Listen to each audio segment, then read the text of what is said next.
ಇನ್ನು ಬೆಂಗಳೂರಿನಲ್ಲಿ ಬಿಜೆಪಿ ಕಾರ್ಯಕರ್ತ ಆತ್ಮಹತ್ಯೆ ಪ್ರಕರಣ ಸಂಬಂಧ ಶಿವಮೊಗ್ಗದಲ್ಲಿ ರಾಜ್ಯಾಧ್ಯಕ್ಷ ಬಿವೈ ವಿಜಯೇಂದ್ರ ಹೇಳಿಕೆ ಕೊಟ್ಟಿದ್ದಾರೆ. ಡೆತ್ ನೋಟ್ನಲ್ಲಿ ಆ ಶಾಸಕರ ಹೆಸರು ಉಲ್ಲೇಖ ಆಗಿದೆ.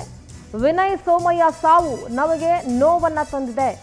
ನಮ್ಮ ಕಾರ್ಯಕರ್ತರ ಮೇಲೆ ದಬ್ಬಾಳಿಕೆ ಮಾಡ್ತಿದ್ದಾರೆ. ಕಾರ್ಯಕರ್ತರ ಮೇಲೆ ಎಫ್ಐಆರ್ ಹಾಕಿ ಕಿರುಕುಳ ಕೊಡ್ತಾ ಇದ್ದಾರೆ. ಈ ವಿಚಾರವನ್ನ ಗೃಹ ಸಚಿವರು ಗಂಭೀರವಾಗಿ ಪರಿಗಣಿಸಬೇಕು. ಎಷ್ಟೇ ದೊಡ್ಡ ವ್ಯಕ್ತಿಗಳಿದ್ರೂ ತಪ್ಪಿತಸ್ಥರಿಗೆ ಶಿಕ್ಷೆ ಆಗಬೇಕು ಅಂತ ಶಿವಮೊಗ್ಗದಲ್ಲಿ ಬಿಜೆಪಿ ರಾಜ್ಯಾಧ್ಯಕ್ಷ ಬಿವೈ ವಿಜಯೇಂದ್ರ ಆಗ್ರಹಿಸಿದ್ದಾರೆ.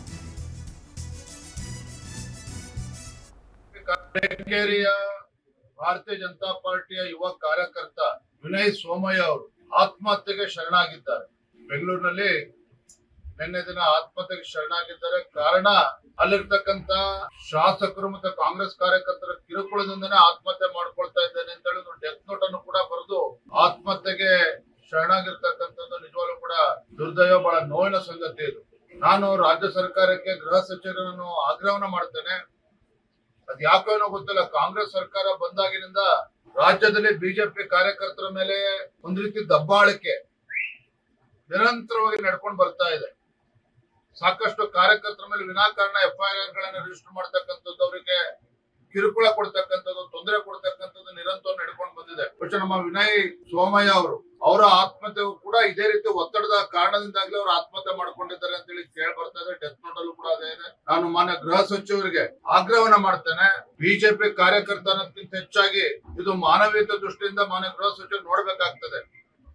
ಇವತ್ತು ಯಾವ ರೀತಿ ಬಿಜೆಪಿ ಕಾರ್ಯಕರ್ತರು ಇರ್ಬೋದು ಅಥವಾ ಯಾವುದೇ ಜನಸಾಮಾನ್ಯರ ಮೇಲೆ ಯಾವ ರೀತಿ ಇವತ್ತು ನಿಮ್ಮ ಆಡಳಿತ ಅವಧಿಯಲ್ಲಿ, ಕಾಂಗ್ರೆಸ್ ಸರ್ಕಾರದ ಆಡಳಿತ ಅವಧಿಯಲ್ಲಿ ಯಾವ ರೀತಿ ತೊಂದರೆ ಅನುಭವಿಸ್ತಾ ಇದ್ದಾರೆ ಅನ್ನೋದಕ್ಕೆ ಇದೊಂದು ಮತ್ತೊಂದು ಉದಾಹರಣೆ.